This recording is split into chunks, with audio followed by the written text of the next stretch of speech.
하나님께서 저에게 그래도 죄인이라는 두 글자는 100% 깨달은 사람은 아닙니다. 그렇지만 전적으로 타락한 죄인이라는 그 인식은 제게 어느 정도 들어와 있습니다.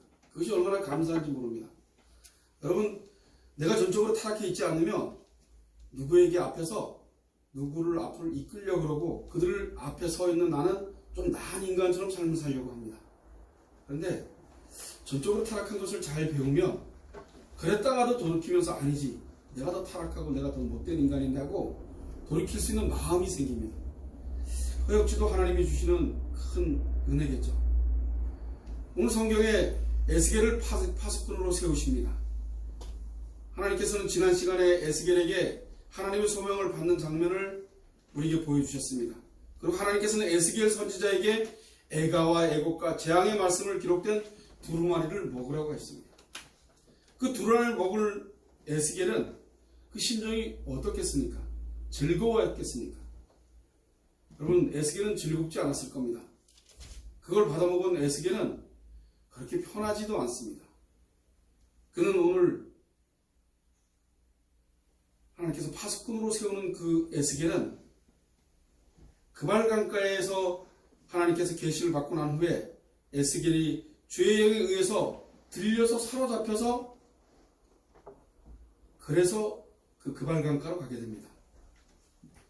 그가 오늘 본문에 보면 이렇게 나와 있습니다.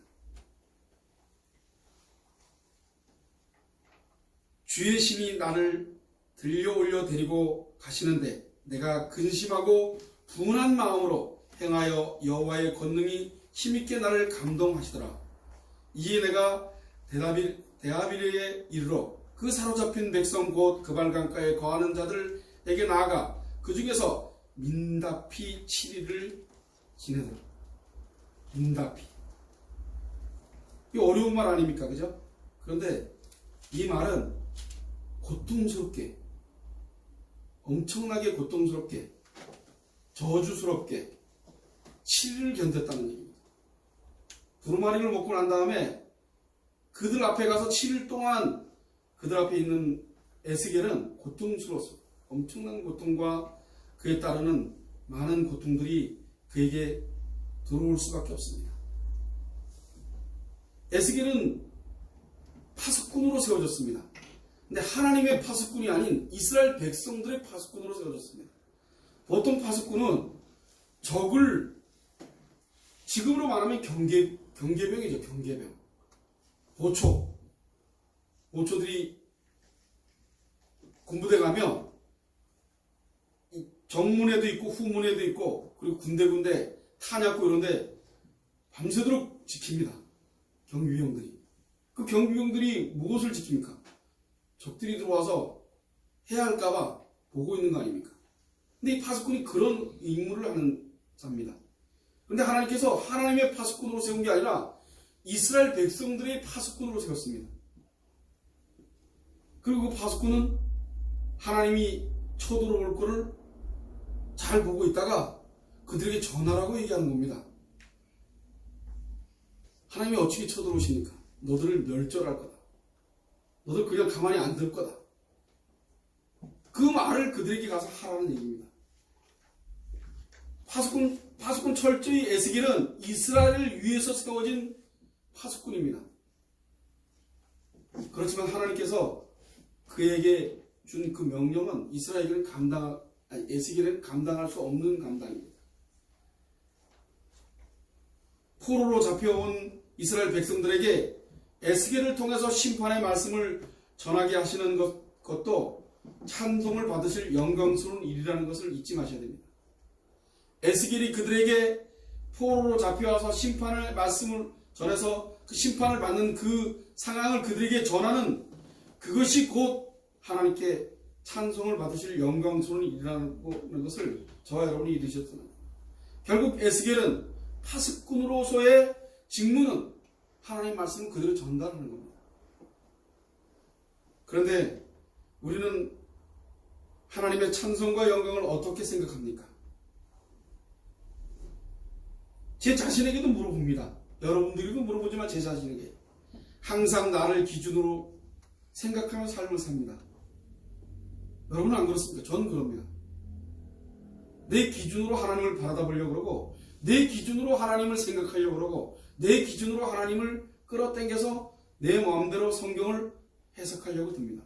그리고 나와 부당하게 생각이 들면 그것을 반대기를 듭니다. 그것이 우리가 갖고 있는 정확한 우리의 모습입니다. 그건 누가 뭐라 그래도 바뀔 수 없는 겁니다. 그래서 전적으로 타락했다 그러는 겁니다.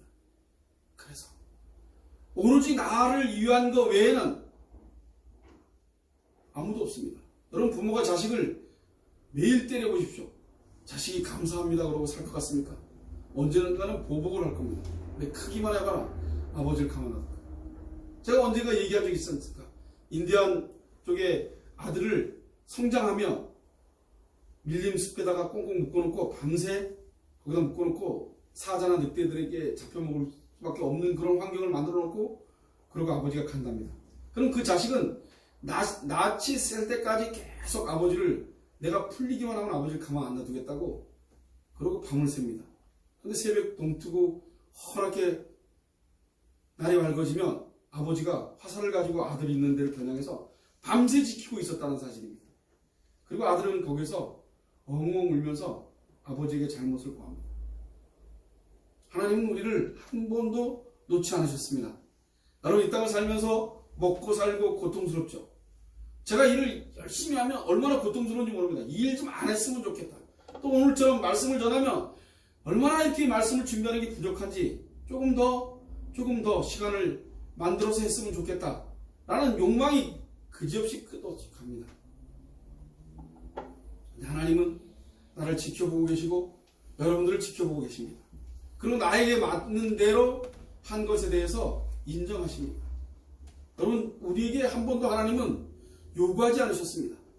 믿음을 강하게 해서 네가 알아서 스스로 열심히 노력해서 믿음을 찾으라고 하지 않으셨습니다. 우리가 아무리 노력해서도 그 믿음은 우리에게 찾아오지도 않습니다. 노력도 안 했겠지만, 노력할 수 있는 마음도 안 생겼지만 우리는 조금씩 하나님을 알게 되고 그 하나님에게 순종되는 점점 죽을 날이 가까운 이 땅에서 삶이 없어지고 하나님 나라에 갈 수 있는 상황에 점점 다다르면 그럼 조금씩 깨닫습니다. 조금씩. 시대가 지나가고 상황이 지나가고 지나가야지만 깨닫는 거지 절대로 그전에는 깨달을 수 없는데.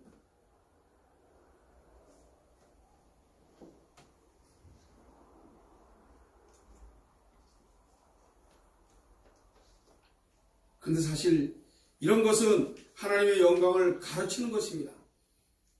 하나님께서 자기의 영광을 가르치기 위한 이런 엉터리 영광에 대해서 심판을 하십니다.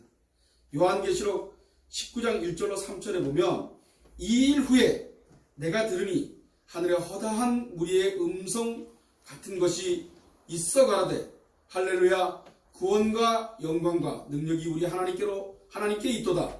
그의 심판은 참되고 의로운지라 은맹으로 땅을 더럽게 한 그 큰 음료를 심판하사 자기 종들의 피를 그의 손에 갚으셨도다 하고 두 번째 가로되 할렐루야 하더니 그 연기가 세세토록 올라가더라고 합니다. 우리가 하나님의 말씀을 통해서 하나님의 영광이 무엇인지를 모르면 바벨탑을 쌓아놓고서도 하나님의 영광으로 착각하는 것입니다. 여러분, 저와 여러분은 하나님의 말씀을 통해서 하나님의 영광이 무엇인지를 바르게 하나님이 인지해 주지 않으면 우리는 바벨탑을 쌓아서 절대로 홍수에 무너지지 않는 우리 나름대로의 바벨탑을 쌓습니다. 이렇게 하면 되겠지. 우리는 우리 자신들을 잘 돌아봐야 합니다. 근데 돌아봐지십니까? 여기서 있는 이 목사도 잘 돌아봐야 된다고 얘기를 하고 있는 이 목사도 인식체계가 깊숙한 심령 속에서 잘 돌아봐야 한다고 나와야 될 텐데 그러지 못하기 때문에 나 자신도 잘 돌아볼 수 없는 나, 무지한 나, 끊임없이. 제가 감사하는 건 내가 타락한 인간이라는 것, 내가 하나님 앞에 쓸 수 없고 지금 이스라엘 백성들을 바라다 보면 에스겔이 아닌 내가 이스라엘 백성이라는 것, 그걸 조금 인지하고 있다는 걸 감사할 뿐입니다. 조금 인지하는 것, 내가 이스라엘 백성이라는 것을, 그것을 인지한다는 것을 얼마나 감사한지 모릅니다. 자기의 영광을 위해 하나님의 영광을 말하고 있지 않는지 우리 자신들을 잘 돌아봐야 합니다. 하나님의 영광을 위해 사는 게 무엇인지 잘 모르며 목회라고 얘기를 합니다. 그리고 하나님을 위해서 봉사한다고 얘기를 합니다. 인간은 하나님을 위해서 봉사하는 사람 없습니다. 하나님을 위해서 목회하는 사람 없습니다. 목사의 사명을 받고 왔는데 결국은 자기 인생 삽니다. 처절할 정도로 자기 인생, 나만 그런지 모르겠습니다. 저는 수없이 내 인생을 살고 있다는 것을 수없이 깨달습니다. 목사의 자격이 없는 것을 수없이 깨달습니다. 난 왜 이럴까? 그럴 수밖에 없는 나라는 존재. 그것을 문득문득 깨닫습니다. 난 이럴 수밖에 없을까라는 고민이 아니라 난 이럴 수밖에 없는 인간. 2000년 전에 예수님이 십자가로 나를 구원하지 않았다면 나는 구원의 소정에 조금도 한 발짝도 갈 수 없는 나. 지금 나를 이만큼 깨닫게 하고 인지하게 하신 성령께서 나와 함께하고 있는 그것이 내 인생의 전부고 감사해야 될 텐데 그건 뒷전에 밀어두고 내가 어렵고 돈이 떨어지고 그러면 불안하고 괴롭고 내 사는 인생이 내 몸이 아프면 힘들고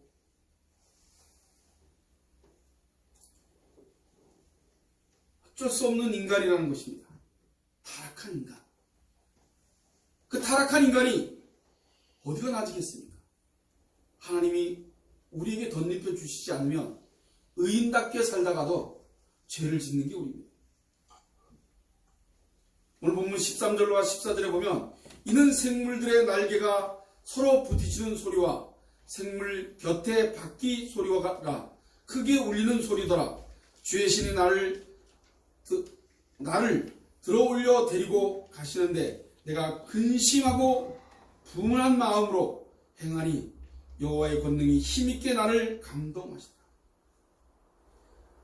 내 생물의 내 날개가 서로 부딪히는 소리 가운데서 내 생물이 하나님의 영광의 찬송소리 가운데 에스겔을 주의 신을 위해 들려 올려서 가는 중에 근심하고 분한 마음이 가득하다고 얘기해요. 에스겔이 애가와 애곡과 재앙의 말씀을 받아먹었습니다. 그러니 그가 그런 재앙의 말을 받아먹었으니 근심과 분한 마음이 가득할 수밖에 없습니다. 하나님의 말씀을 받아먹은 선지자들은 세상 사람들이 대수롭지 않게 여기는 일들을 대해서는 세상을 뒤흔드는 일로 말합니다. 가난한 사람들이 학대를 받고 권력층들이 부정한 재물들을 사치하는 것과 같은 세상의 사소한 일들에 대해서는 선지자들은 온 세상을 다 망한 것으로 고함을 지릅니다. 여러분, 있는 자들이 텔레비전에 나오는 거 보십시오. 있는 자들이 사람 하나 죽이는 거 우습습니다. 그 자녀들이 현실인지 뭔지 모르지만 영화로 만든 텔레비전 보십시오. 그 돈 많은 사람들이 돈 없는 사람 하나 죽이고 여자들 마음대로 막 하고 살인하고 그리고 그 없는 것처럼 또 처리하고 그래도 그들은 대수롭지 않게 여깁니다.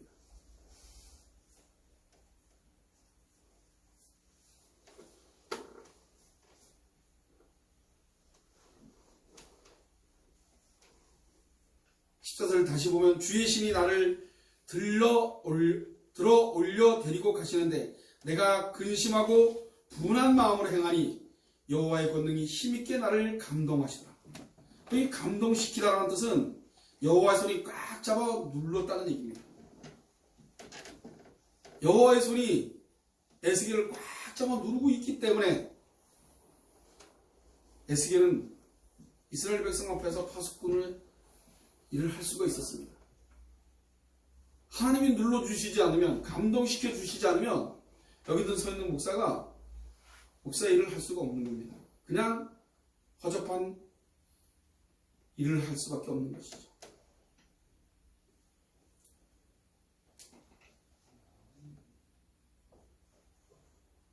할 수만 있으면 심판의 말씀을 받지 않는다면 얼마나 좋겠습니까?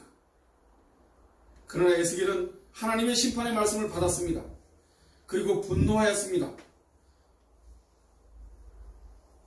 그러므로 선지자들은 하나님의 계시의 말씀을 기계적으로 받아서 전하기만 한 사람들이 아닙니다.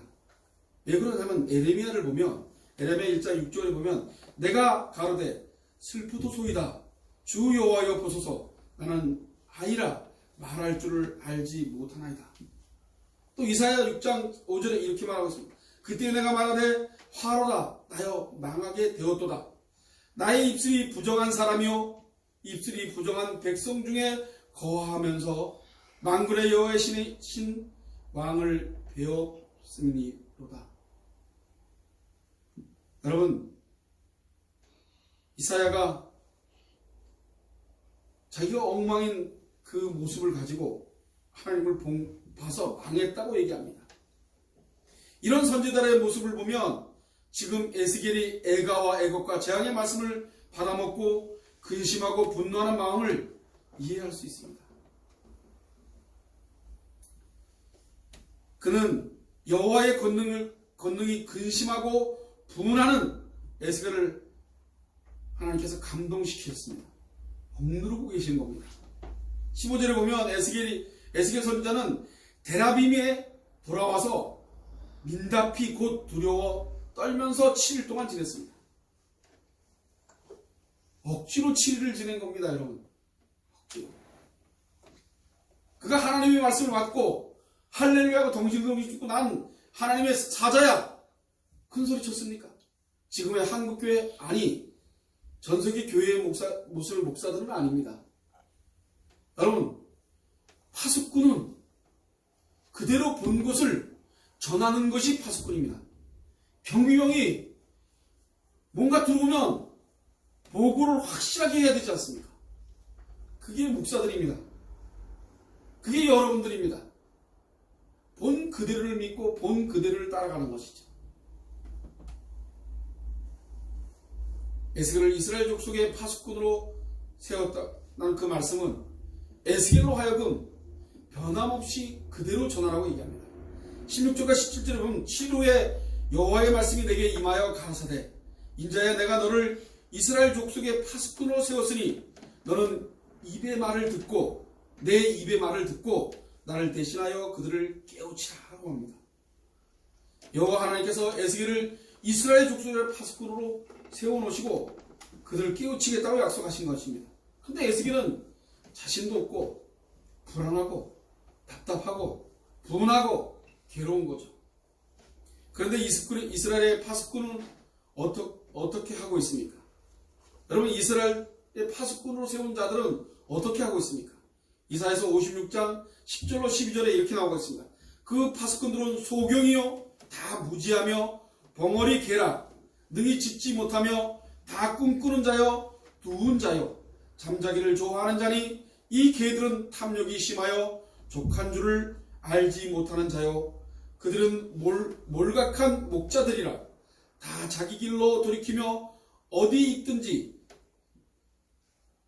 있는 자든지 자기 이만 도모하며 피차 이르기를 오라 내가 포도주를 가져오리라 우리가 독주를 잔뜩 먹자 내일도 오늘같이 또 크게 넘치리라 하느니라. 이게 파수꾼들입니다. 이스라엘은 파수꾼들이 이렇게 변했다는 겁니다. 전 지금의 저를 비롯한 모든 목사들이 이렇게 변해 있다고 저는 생각합니다. 오늘 에스겔을 통해서 하나님이 보여준 그 환상은 오늘 지금 우리들에게 우리 예한교회에게 너들이 이렇다 하고 얘기하고 있는 것입니다.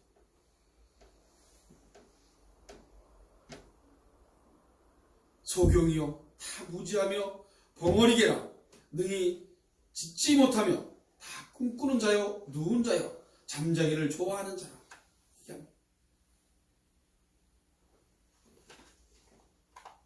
하나님은 노아 시대도 보냈습니다. 소돔과 고모라 시대도 파수꾼을 보냈습니다. 그리고 가나안에도 보냈고 바벨론에서도 하나님 늘 선지자를 보냈습니다. 그리고 오늘 에스겔을 다시 이스라엘 백성 앞에 또 보내십니다. 선지자들이 파수꾼의 역할을 하는데 일반적인 파수꾼은 적이 쳐들어오는 것을 알리는 역할을 확실하게 합니다. 그런데 하나님의 선지자들은 적이 아니라 여호와 하나님께 쳐들어오신다는 것을 대하여 파수꾼들이 전해야 될 텐데 절대로 그 말을 안 하고 있습니다. 여러분, 우리 예하나님교회 성도들이 하나님이 언제 불시에 우리에게 오신다는 것을 잊지 마시기 바랍니다. 전 그런 파수꾼이 되기를 소원합니다. 여러분들이 듣기에 너무 좋은 얘기하는 것보다 실질적인 하나님이 저에게 확실하게 얘기하셔서 또 저에게 얘기하는 건 아니지만 성경 66권에 써있는 그 말씀이 그들의 인지되어져서 바르게 여러분들에게 해석해서 전해주기를 소원합니다.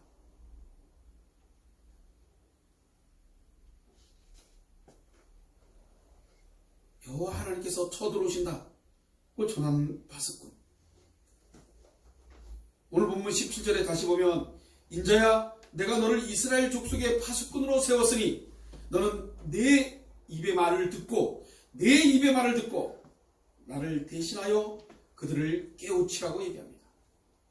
이미 바벨론의 포로로 잡혀왔기에 바벨론이 쳐들어오는 것에 대한 파수꾼이 아니라 여호와의 입의 말씀을 듣고 여호와를 대신하여 그들에게 전하라는 말씀입니다.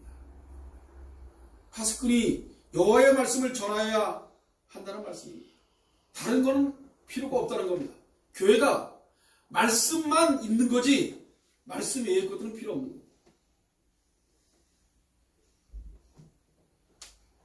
이스라엘의 수많은 거짓 선지자들이 여호와 하나님은 자기의 편이라고 여겼습니다. 그래서 여호와 나를 기다린다고 하였습니다. 그렇지만 그 여호와의 날은 구원의 날이 아니라 심판의 날로 변했습니다. 그러므로 여호와를 맞이할 준비를 하라고 외치는 일이 바로 파수꾼이 하는 일입니다. 우리 예한교회 성도들은 어떤 것이 깨어있는 것인지 고민하시고 기도하시기 바랍니다.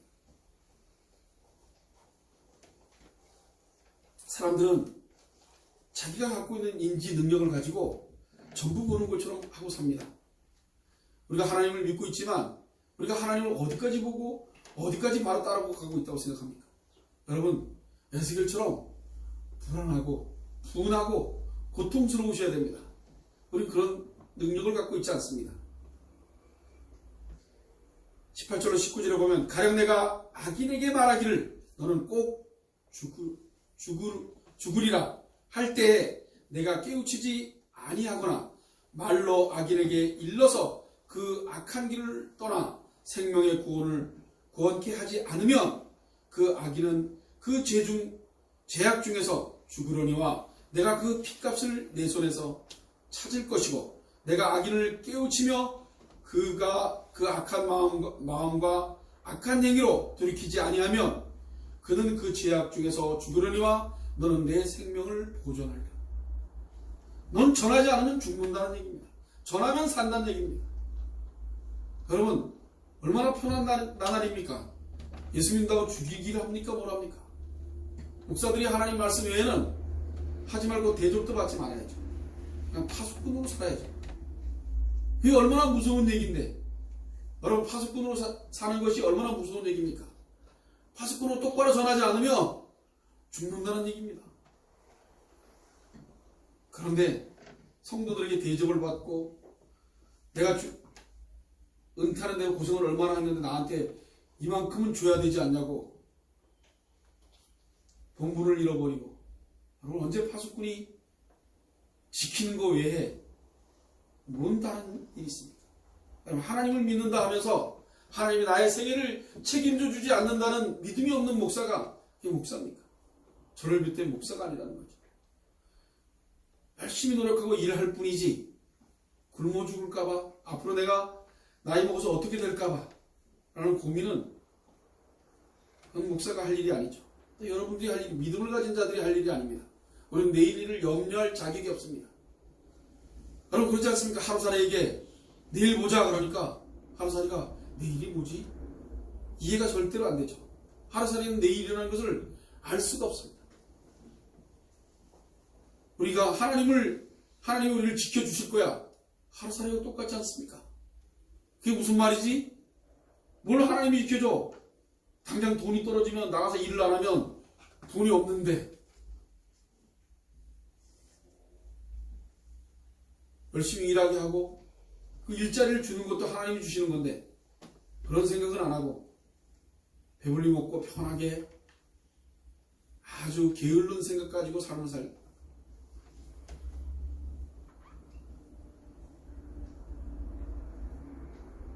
파수꾼은 그 파수꾼의 역할을 제대로 하느냐 안 하느냐에 따라서 그 생명이 달린 것입니다. 오늘 많은 사람들이 오늘 이 본문의 말씀을 가지고 전도에 많이 사용합니다. 그러나 이 말씀은 이방인들에게 전하라는 말씀이 아니라는 사실입니다.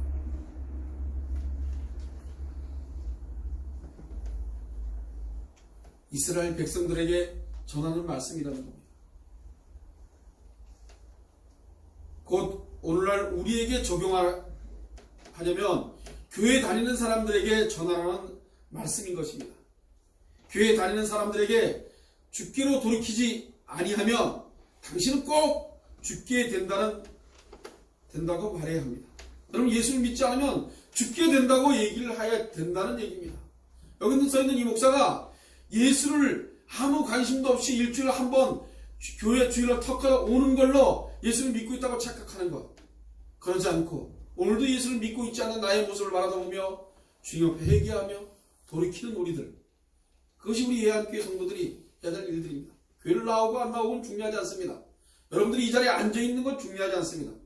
여러분 심령 속에서 주님과 오늘 하루를 살았느냐 안 살았느냐, 일주일 내내 주님과 동행의 삶을 살았냐 아니면 내 인생을 살았느냐 찾아내시기 바랍니다. 우리 예한교회 성도들은 이 말씀이 귓가에 들려져서 여러분들의 생명이 사는 그 역사가 있기를 간절히 소원합니다.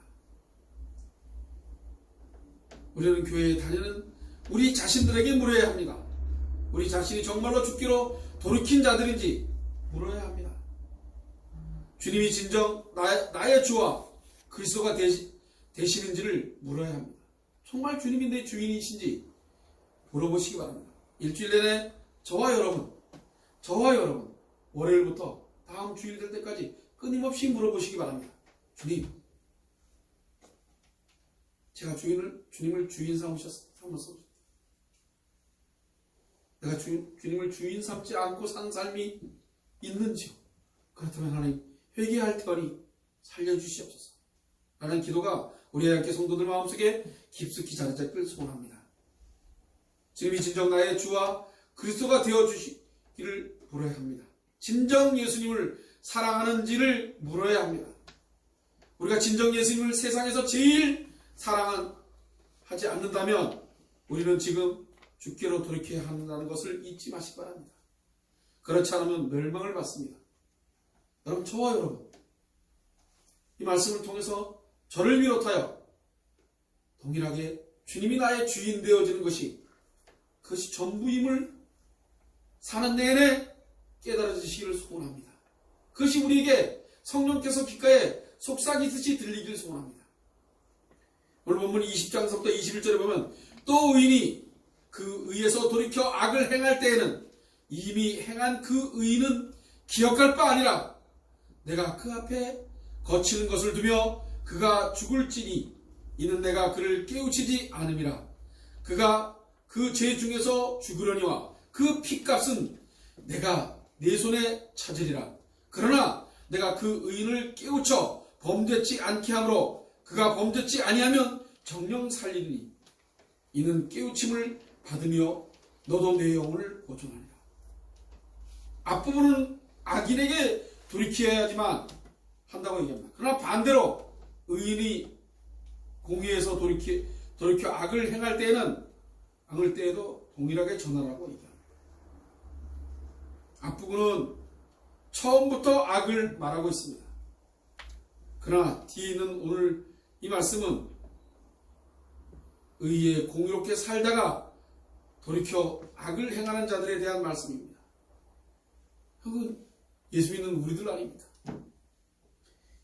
이런 부분에서 에스겔서는 뒷부분에서 다시 구체적으로 이 말씀에 대해서 또 나올 겁니다. 오늘 파스칼의 역할과 그에 대한 반응의 결과를 보겠습니다. 의인이 악을 행하면 이미 행한 그의 공의는 기억할 바 아니라고 합니다.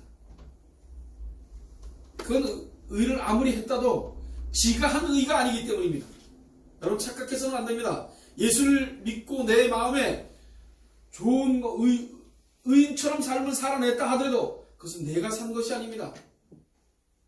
그걸 걷어가시면 금방 나는 죄인답게 삶을 살게 돼 있습니다.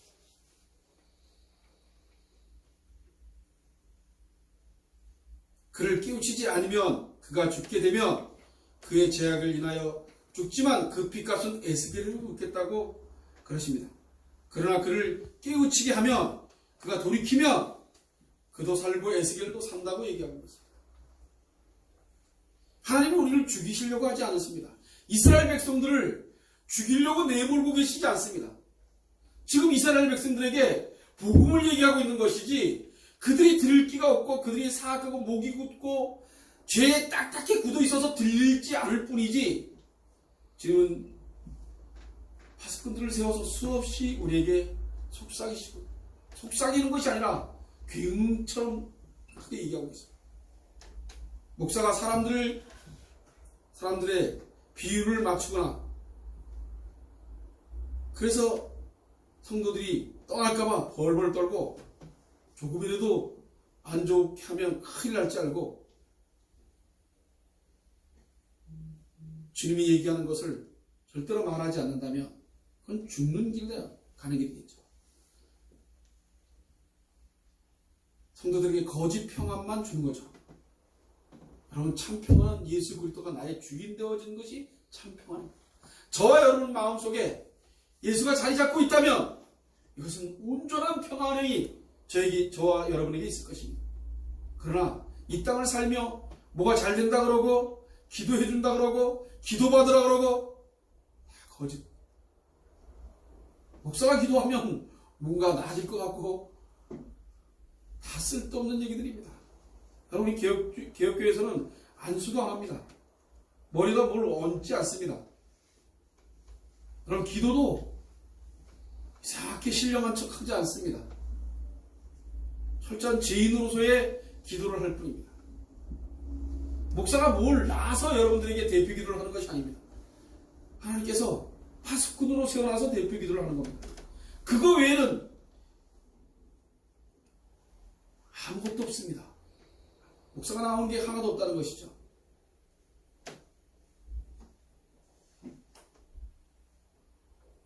사람들은 오늘날 교회라는 곳은 사람들을 비율을 맞춰주는 곳이 되어버렸습니다.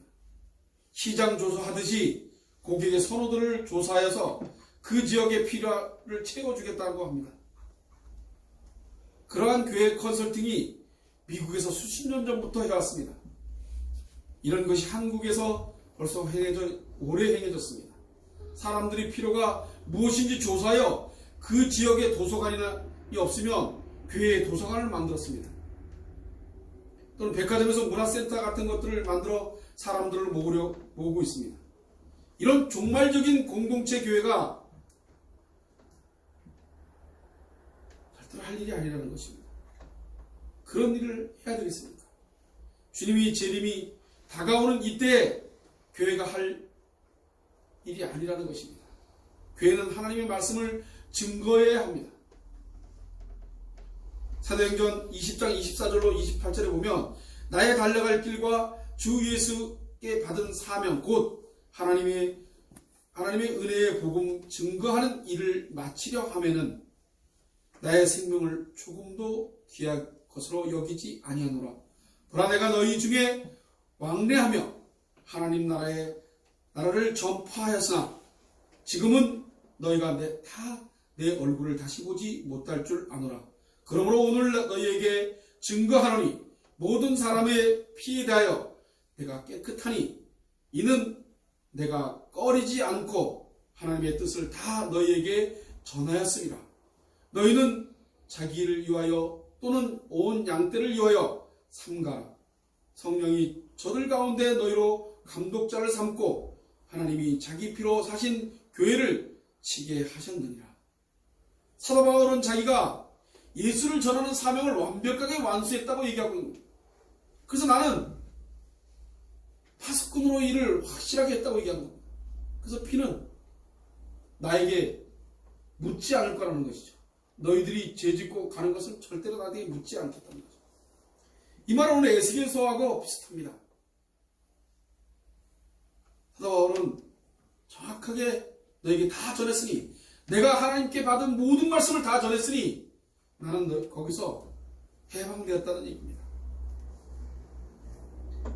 너희 가운데 감독자를 삼고 하나님이 자기 피로 사신 교회를 치게 하신다. 바울 사도가 주 예수께 받은 사명 곧 하나님의 은혜의 복음 증거하는 일에 자신의 생명조차도 귀한 것으로 여기지 않는다고 하면서 자기 자신이 하나님 나라를 전파하였기에 모든 사람의 피에 대하여 깨끗하다고 합니다. 에스겔이 파수꾼의 역할을 못하면 그 피에 책임을 묻겠다는 말씀과 연관되어 있습니다.